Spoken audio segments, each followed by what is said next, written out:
Are you sick of competency? Of food blogs run by competent people with flawless track records and no history of salmonella? Are you tired of not having salmonella? Maybe not, but that's how today's guest, Adam Roberts, the man known as the Amateur Gourmet, introduced his trailblazing blog to the world nearly 20 years ago.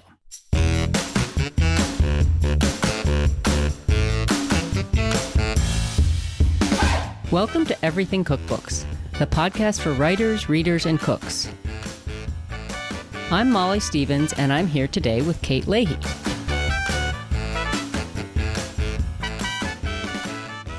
Hey, Kate. Hey, Molly. Before we get into our interview with Adam, can we talk about the lines I read at the top?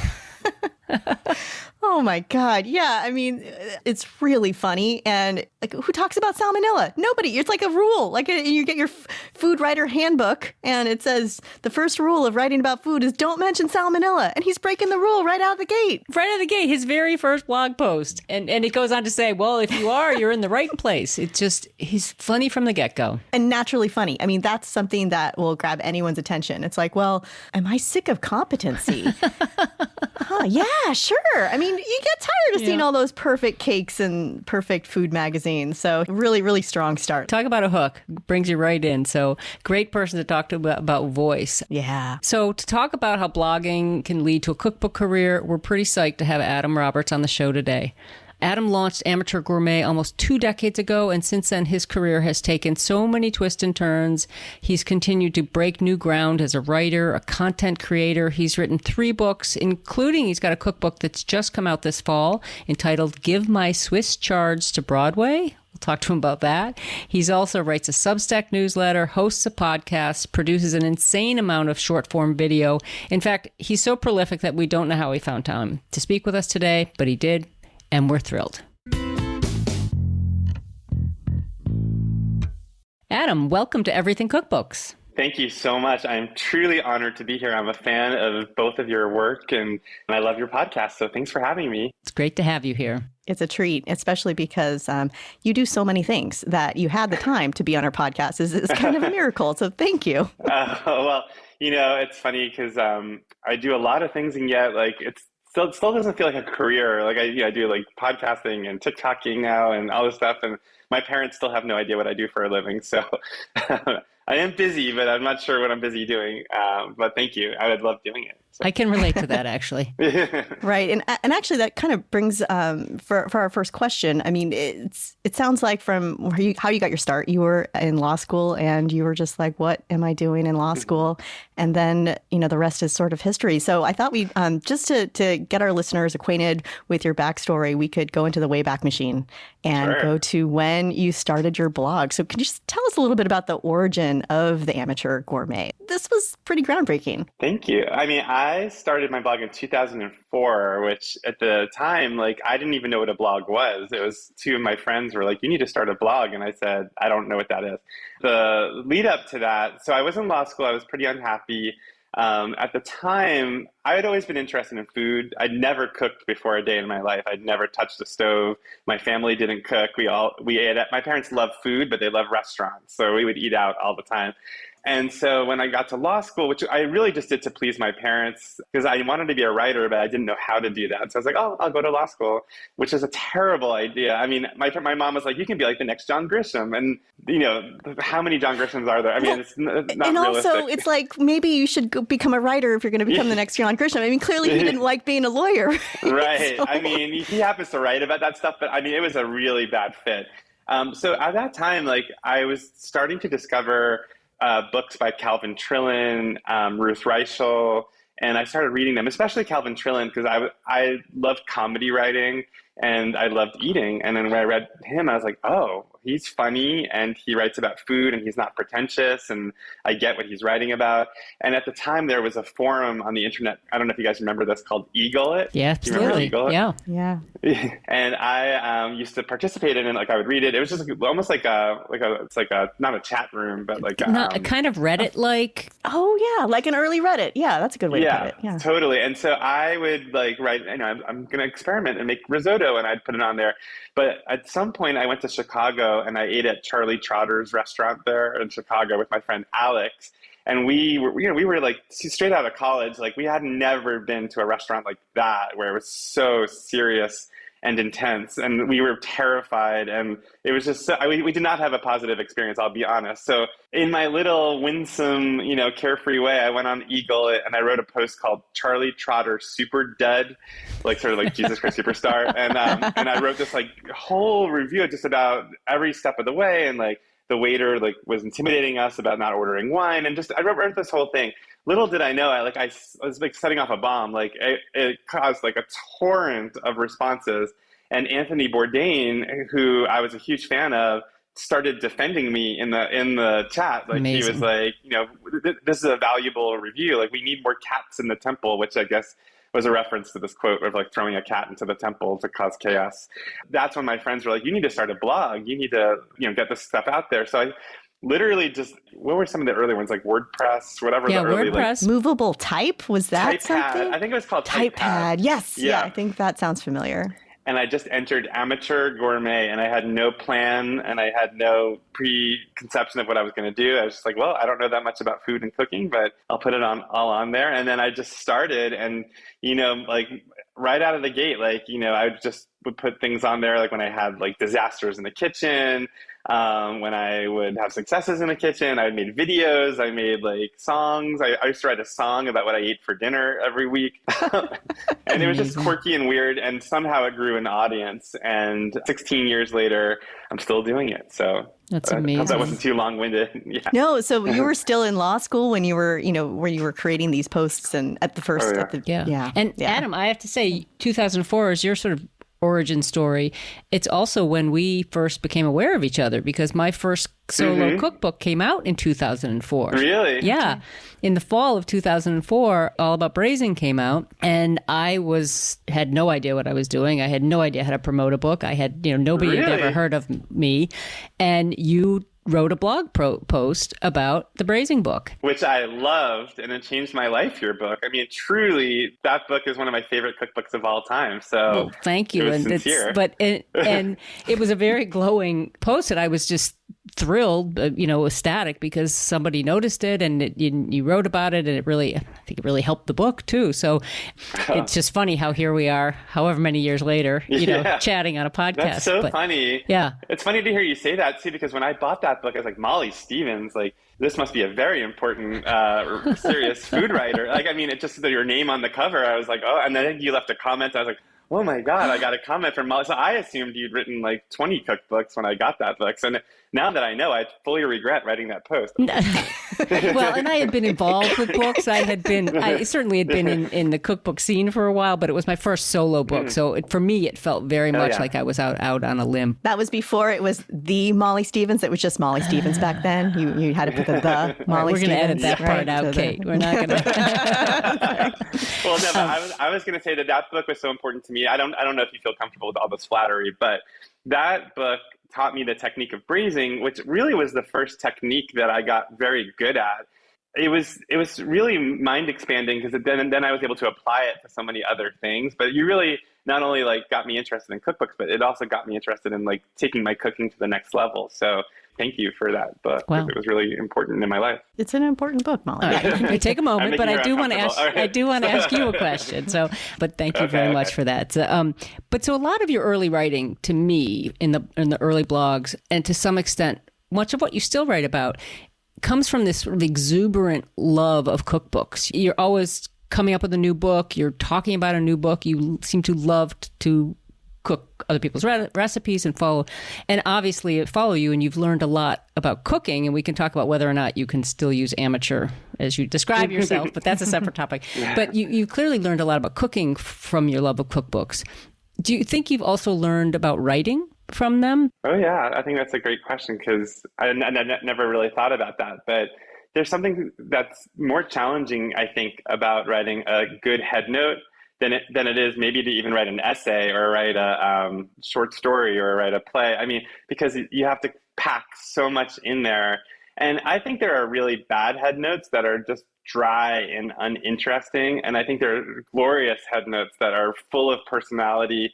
And actually, I just had Andrea from your podcast on my podcast, And she turned me on to Paula Wolfert's World of Food. I think that's what it was called. And I love her voice in the head notes. She's so opinionated and so informative. I mean, it's everything you want from a head note. It's, it's full of information, but it's also full of her personality. And so, yes, like reading cookbooks has definitely affected my writing. The books that truly have affected my writing, though, I have to say, are more in the vein of Ruth Reichel's books.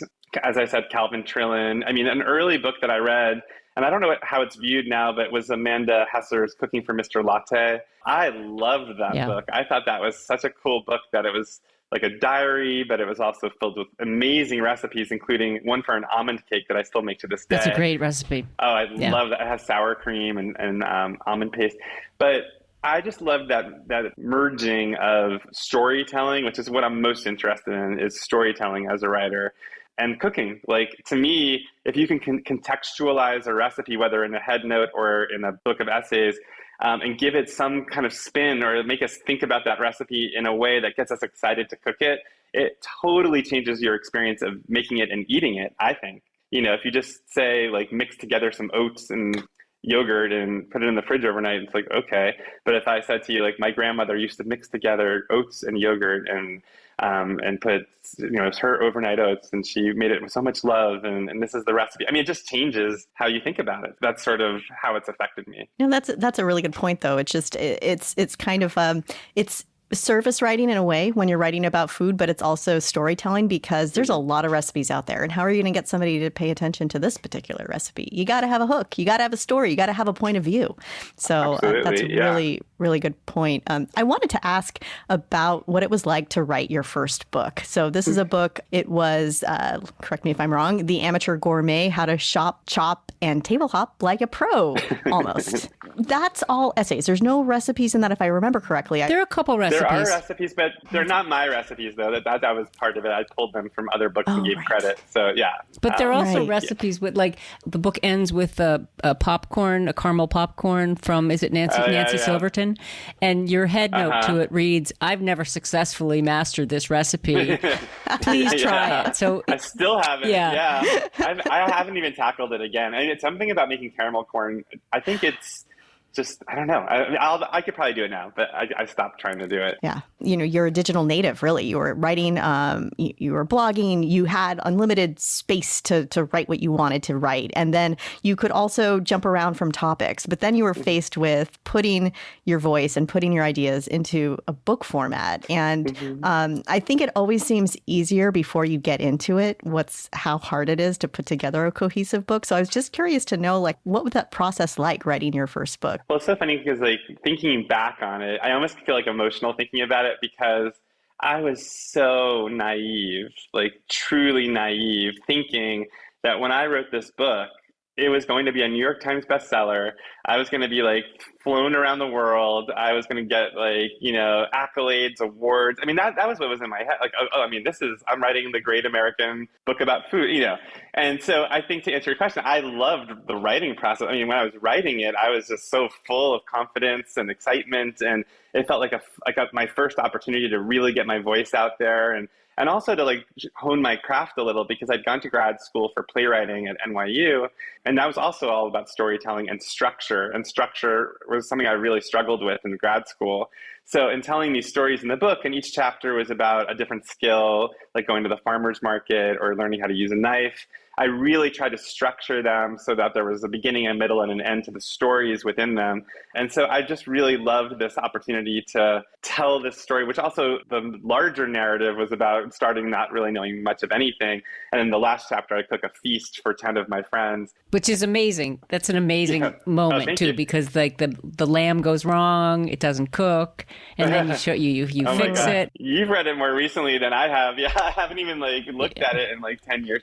Because I think what happened was, when it came out, I think almost instantaneously there was this sense of, like, oh, this is not flying up the charts. Like, this is, like, ranked for, like, 500,000 on Amazon or whatever. It's just like, the writing was on the wall, and it, and I have no regrets about writing it or anything, but it put into context how difficult it is to write something that breaks through and really gets attention. And so it's kind of bittersweet, the memory of that book, because the suite was writing it. And also part of the writing it was getting my friends to be involved. So, my friend Patty took me to a Korean restaurant. My friend Diana was terrified of a sharp knife. So she's who I brought to the Union Square Cafe, where the chef taught her how to hold a knife. And so it was truly a joy to write. And then the reality was, when it came out, the agent I was working with at the time was like, it's not selling very well. And at the time, I already had my second book worked out. And she was like, I don't think I can go out with this. And I was like, oh, I guess. And I'd also like blown through the advance, and I didn't even think about taxes. And,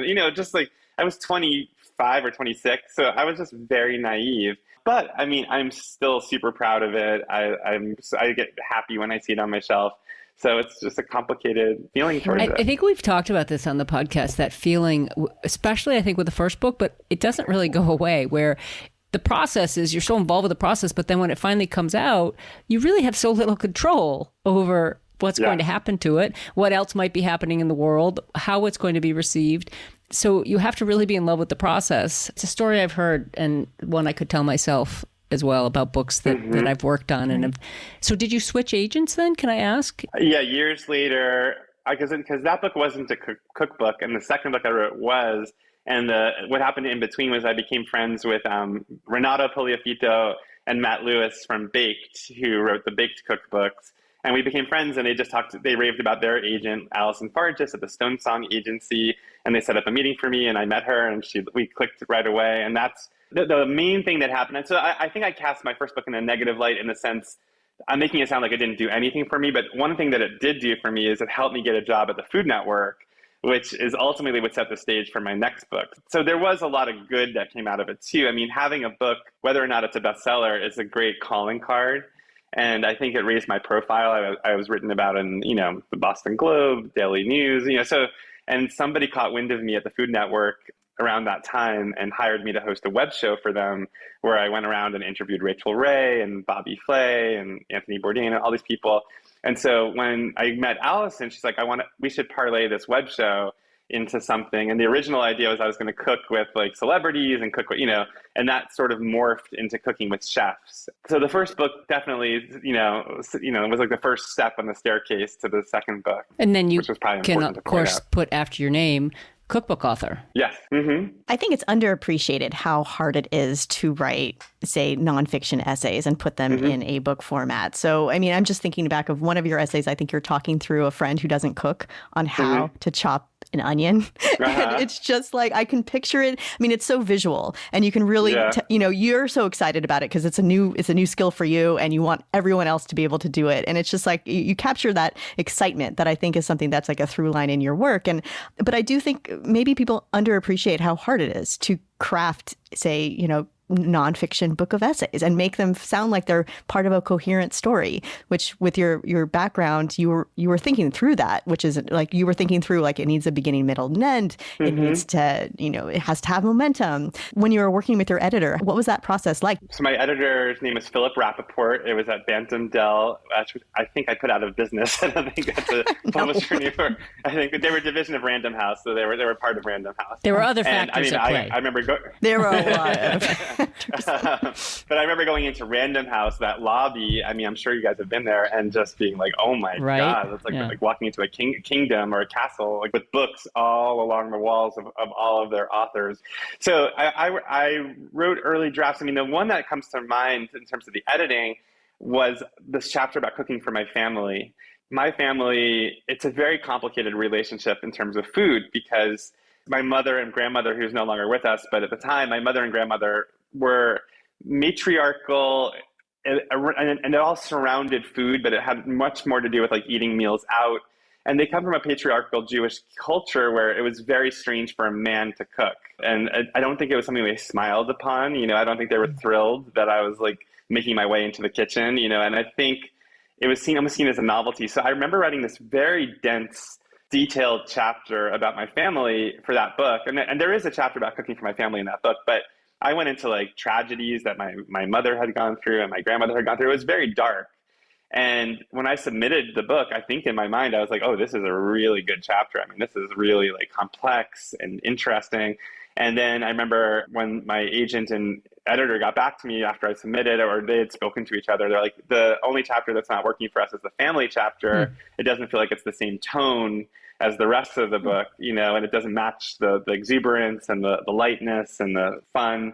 And so that was like a lesson, because I think they were right. I don't think they were wrong. I think I was trying to like wedge into their like an Angela's Ashes kind of thing, or, something like much more Right. serious than was what this book called for. And, I think going forward, I think tone and consistency, and also knowing your audience and like knowing what they expect from this book and what you're going to deliver are all things I keep in mind now that maybe at the beginning I wasn't too concerned about. Yeah, So, so interesting. for sure. Did humor always come so easy for you? Because I think if you're funny, you're naturally funny. It's really hard to teach somebody how to be funny. Right. But it also, like when you're a young writer, your first book, you're thinking, but I'm a writer now. I've got to have that serious chapter maybe. It's really, is it okay to just be funny? I mean, was that something you thought about with your first book? Well, it's a great question, because when I was in grad school, yes, I was always funny my whole life. I'm gay and I'm Jewish. And I think just like as a defense mechanism for both, like you get to be funny. And when I got to grad school, the number one note my teachers would all give me was, you're hiding behind your humor. Stop hiding behind your humor. You're using your humor to mask the pain, and let's get deeper. So I think that chapter that I was writing was like me, like, okay, I'm going to listen to my teachers and really go deep here, and then it was like, no, we want you to be funny. Like, you sold this book because you're funny, so it's like sort of like you can never quite win. But yeah, humor is so important. And I would say that if I've had any success in the food world, it's because of my humor. And specifically, I think not taking myself too seriously and being willing to show myself. I think there's a real correlation between being funny and being able to show yourself as a failure, to show yourself warts and all. And I think early on with my blog, I have memories of like posting like a pound cake that I made that I was so excited about, and slicing into it at a dinner party, and the center oozing out because the batter wasn't, Right. I didn't test it. That's when I learned, you have to test it. And so I put that all in the blog. Like the lead post, I think the name of that post was "The Day That My Pound Cake Threw Up." And it was just like a picture of a sliced pound cake with like the batter all oozing out of it. And, real food writers would probably not even want anyone to know about that. But I think that's what singled me out, and it allowed me to have a voice and have an audience that liked what I was because doing. it's humor. Yes, it's funny, but it's also, just like you said, there's joy to it, and there's, jokes at your own kitchen missteps and mistakes, which anybody, starting out, and even people well along all have, and I think that it's that sort of openness and that vulnerability. So from the first book, which is essays with a handful of recipes, you then move, I think, 4 years later, to a much more standard cookbook that almost has a journalistic element, where you travel. I can't imagine how much work you travel across the country and visit 15. I forget how many chefs are in it, and you 50 chefs. Jesus. I'm just looking at this book and thinking, this is like a 10-year project. And then and then having there are 3 recipes from each chef in that book. 150 recipes. Secrets of Best Chefs, 150 recipes adapted that you adapt from leading chefs. What a tremendous amount of work. Yeah. I know. I don't think I understood what I was signing up for. I think the publisher was like, "Ooh, you should have called me then, Adam. I would have said, you're nuts." No,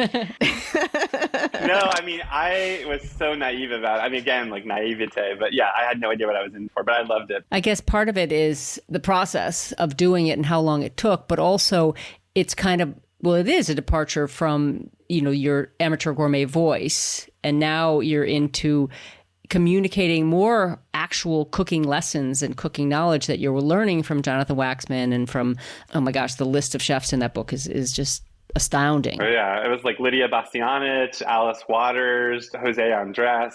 It was pretty extraordinary who I got to cook with. But yeah, you're right. The tone was very different of that book from the previous book. And were you still blogging when you were working on that book? Yes, I was doing my blog. I was doing my newsletter. I was, doing a lot of stuff. It sounds daunting, but I had so much, energy at that point. And when I think back on that book, I think like, oh, I got to go to culinary school for free. Like I got to cook at the side of 50 great chefs.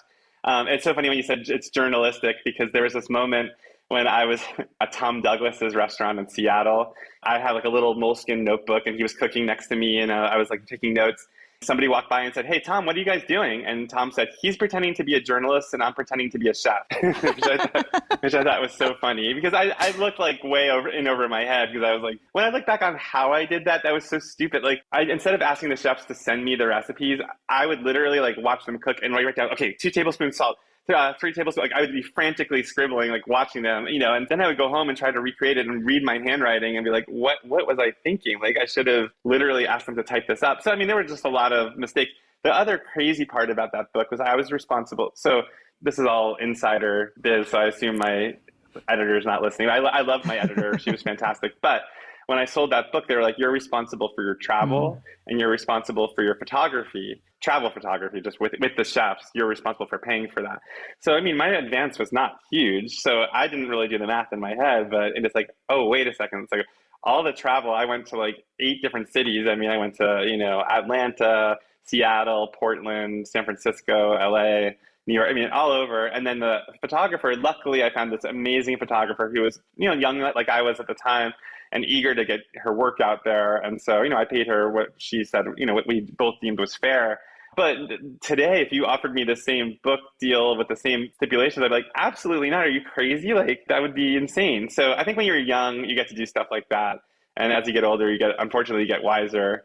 And it's harder to pull the trigger on something like that. I was just thinking about you're in the kitchen writing down the recipes with the chefs, and maybe in hindsight, maybe I could have emailed them and get their version typed up. You know what? You might have never gotten those recipes. So I think you did the wise thing. Just like you had to be in their face. You had to capture their attention because they might have said, "Oh yeah, I'll send that to you." And then it could have been months and you're like, "Oh no, I still haven't finished that chapter." So you probably got so much more out of being in person with each chef. But I'm just thinking that is a lot of work. As a storyteller, which I hear you say again and again, and I agree, as I read your stuff, you do tell stories that much of that book is the story of being with those different chefs in their kitchens. And you have a firsthand account of it. So it makes it's a much more rich book than just, this is a compilation of recipes from, people who we think are good chefs kind of thing. So. Oh yeah. And I think that like those experiences of like being in the kitchen with Jonathan Waxman, who was almost like Yoda. Like he had like a Yoda vibe to him, like very wise, and like he's like a watch pot never boils or whatever. He's like, don't stare at the pan. It's like looking at a cat, or just like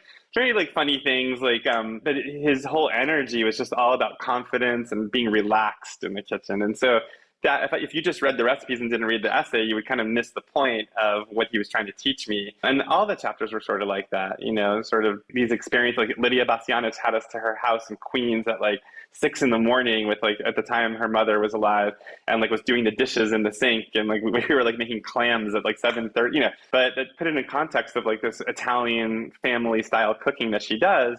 And it makes those recipes really special to me in a way that if I just got an index card with that recipe on it, it's like, oh, that looks fine, So that was the idea behind that book too. Yeah, it's all about that hook, like finding that why is this recipe going to be memorable? Why is it something that you want to recreate in your own kitchen? And Totally. And if you are excited about it, then your readers are going to be excited about it too. Mm-hmm. And there's something special about your background. You're learning as you go, so you're getting progressively more proficient as a cook and taking yourself through your own personal culinary school. But then people can trust you because when something doesn't work, you're like, I followed the instructions and this is what happened. Or, I didn't miss, now I know that you're supposed to test cakes with the toothpick or whatever. I think that's like your readers, they believe you, right? You have like a rapport with them. They're going to trust you that if you do say this is an awesome way to cook clams, they're going to make that recipe and they're going to think that because you did the homework. Yeah, it's a good point. I mean, it's funny with that book, I feel a little like dishonest in some ways because I would say like 80% of the book are like normal home cooking recipes, and the book goes in order of difficulty actually. So I structured it so once I cooked with all the chefs, I was like, Sarah Moulton's recipes were very user-friendly, so that's more towards the front. And Alice Waters was like super user-friendly because it was just like lettuce in a bowl with like olive oil. But, right. But at the end of that book are like wild, crazy recipes of like trying to make sous vide. What was it? Like a ribeye, like in a Ziploc bag with like a, not using an immersion circulator, but using a thermometer. I mean, just like that was with Dave Arnold at the French Culinary Institute. And so just things like that where I'm like, okay, I'm kind of pushing it here a little because I don't think I would really do this at home, but this is what the chef taught me. And so I'm adapting it for you. So it's not a lie so much as it's like a stretch in terms of how enthusiastic I might be about that. That's true. Well, and I guess it's like always like a book is a point in time. It's a timestamp. It's like a little time capsule. So you can think of it that way too. Your well, now we have a third book to talk about. Give My Swiss Charge to Broadway. Just out now. A complete departure, it feels like. I mean, this one is a straight up cookbook. These are recipes that you've developed.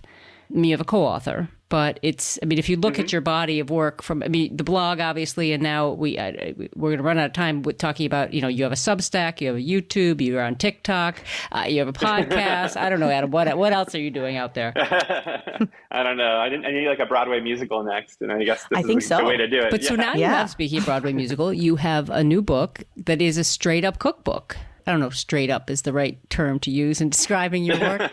Tell us about it. It's so different from the other two. Well, I can start by saying that my biggest passions in life are cooking and musical theater. I mean, I love musicals. I grew up on them. I went to musical theater camp as a kid.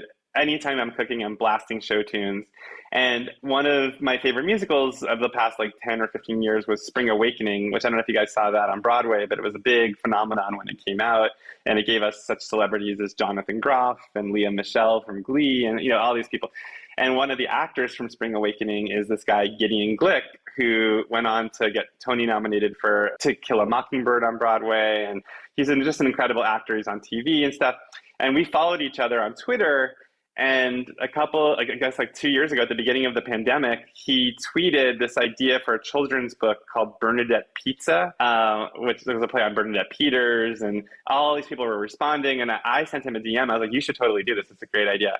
And then he was like, well, I don't know if I could do a whole book of this. He's like, what else would we do? Like Bacon Lane. And it was like all these Broadway people's names that were puns.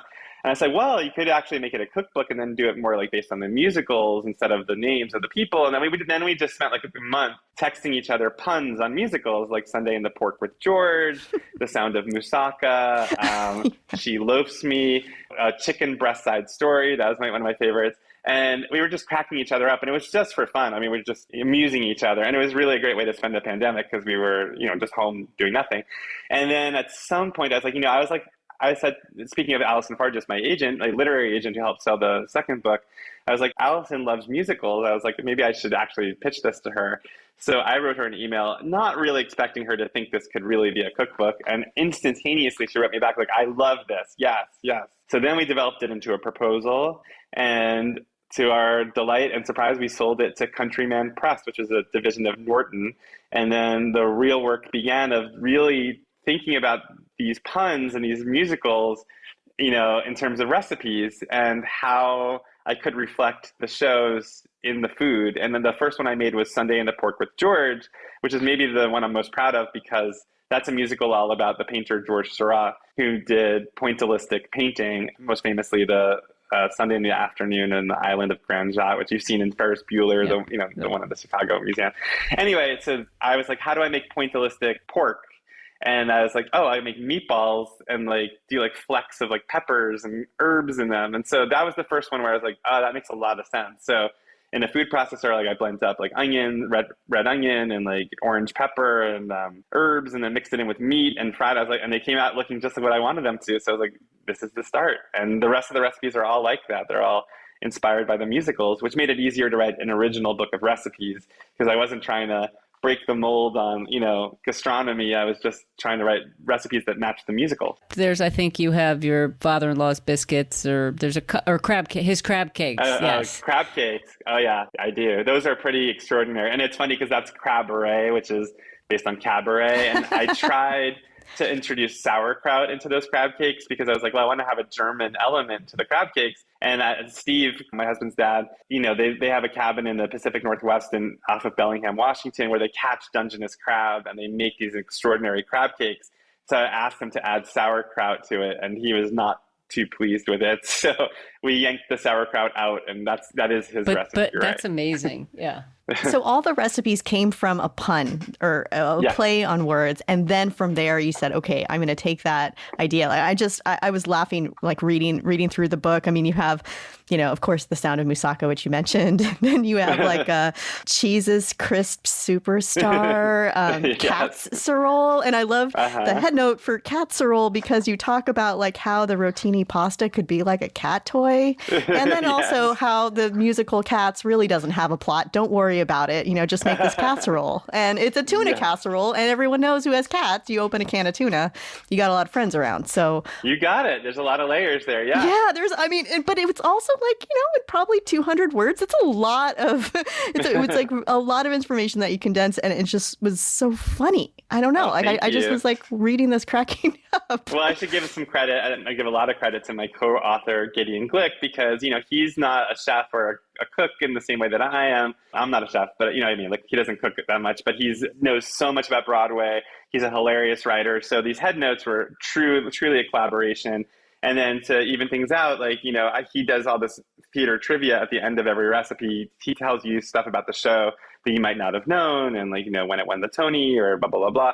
So, but the head notes are the true marriage of our voices. So that was really great that you noticed all that. And how did it work? Did you create the recipe and then say Sundays in the pork with George?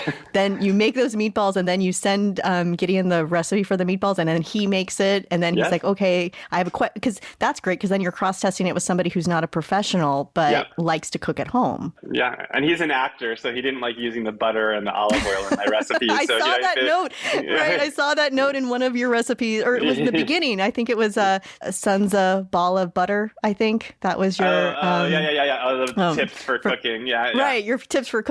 And it's sort of like, well, it's a butter, or you could use olive oil, or you could use, you could cut it down, but why would you? Yeah. And it's funny because Gideon's husband is a doctor. So he was also down on all the butter. And I'm sure you guys are the same because you're great cooks. So I'm sure you're glugging out the olive oil and adding the butter, but when you're an actor married to a doctor, it's like, you're actually paying attention to that stuff. So it was a good checks and balance system. Got it. You're thinking of your HDL and LDL cholesterol counts and, whatever that means. And meanwhile, I just started statins. So, he's probably right. Yeah. Well, just use the olive oil. At this point in your career, Adam, developing recipes, certainly you cook on your own, you go to the farmer's market and come home and just cook things. You're not always cooking from cookbooks, but actually developing a recipe, that's kind of a new skill set. Was that challenging? Well, I was going to say, I had real imposter syndrome at the beginning. I was like, what am I doing? Who am I? Like, why? What in the world do I think I can do this? And actually, I have to give credit to my friend Ben Mims. Sure. I don't know if you guys know Ben, but he writes for the LA Times. He's a cookbook author. And I was confessing to him, I was like, Ben, like with these recipes, like I'm going on the internet and I'm like looking at like for the tuna casserole, like I'm reading like 30 different tuna casserole recipes and I'm writing things down and I'm like mixing them all up. And then I'm trying to add my own spin and I feel really guilty. And Ben was like, Adam, that is what everybody does. He's like, every recipe writer starts by looking at other people's recipes and seeing what's out there. So he put my mind at ease that I didn't feel like I was a fraud or a plagiarist. And in a lot of ways, it was liberating because then I was like, oh, okay, like there's only so many ways to make a tuna casserole, like noodles, tuna, the gunk that you mix it all up with. And then you could add potato chips on top. You could add breadcrumbs, whatever you want to do. But it was just sort of this eye-opening thing. I was like, now I get to make it mine. Like I'm not reinventing the wheel here, but I have permission to take this general idea of a recipe and put a spin on it that reflects the musical. And it's not stealing, it's not plagiarism, it's just inspiration that you're getting and information gathering, and then mushing it all together and creating something. So, I wouldn't go as far as to say that, I'm innovating here and breaking new ground in terms of food and recipe development, but I do think these are original recipes as far as I'm concerned because I, made them my own. Yeah.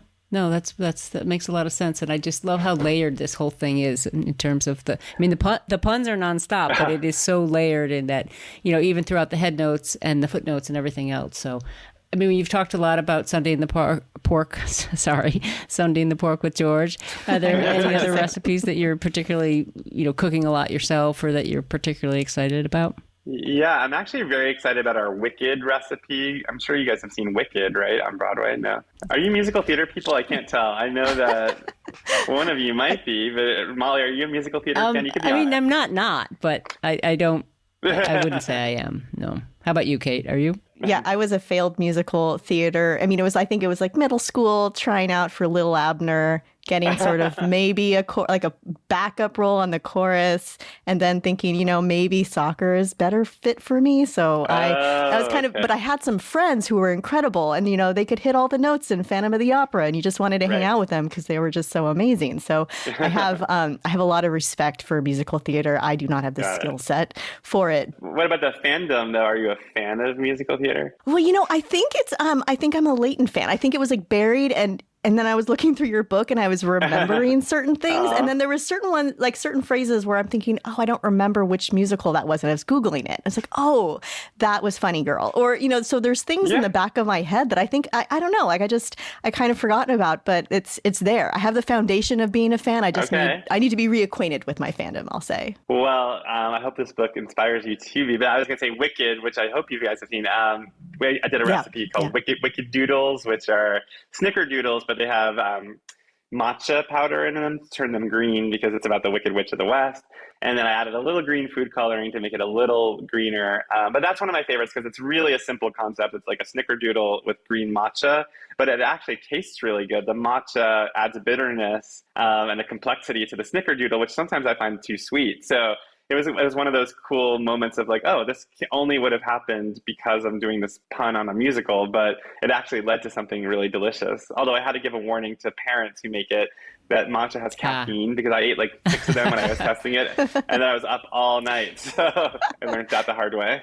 So maybe I was thinking it would be a good Halloween cookie, but then I thought, oh, wait, but then you don't want to have kids eating that at night. So maybe it's a Halloween morning cookie. Breakfast. Well, and I think what totally. I'm hearing, listening to Adam, is that this book, yes, the recipes were inspired by their names, which are puns, but the level of creativity here is so deep, but also that the recipes have to work and taste good. I think we've seen books that have a gimmick, and the recipes are just there because they make the gimmick work. But what I'm hearing you say is that, because of all your background in the kitchen, that these recipes really, really work. So. Oh yeah, they're good. I would say that I couldn't write a cookbook where I just kind of threw up a bunch of recipes, which I know that there are other like parody books out there, like Star Wars cookbooks and stuff, where I'm sure it's just like a bunch of generics, and not to insult the Star Wars cookbook. I've never actually looked at it, but you know what I mean? Like where it's not about the cuisine, but for me, this was a real opportunity to like showcase my passion for musicals and cooking and marry them together. So 100%. Yeah, I made these recipes as good as I could. When it comes to all three books, which has been your hardest book to write? Well, I would say Secrets of the Best Chefs was the hardest because it was just a really daunting process, which I enjoyed thoroughly. And I'm really glad that I did it. But when I look back on 150 recipes, I mean, this book that I just did was 50 recipes, and that was a lot of work. So it's like, I don't even know how I tested 150 recipes because I really did.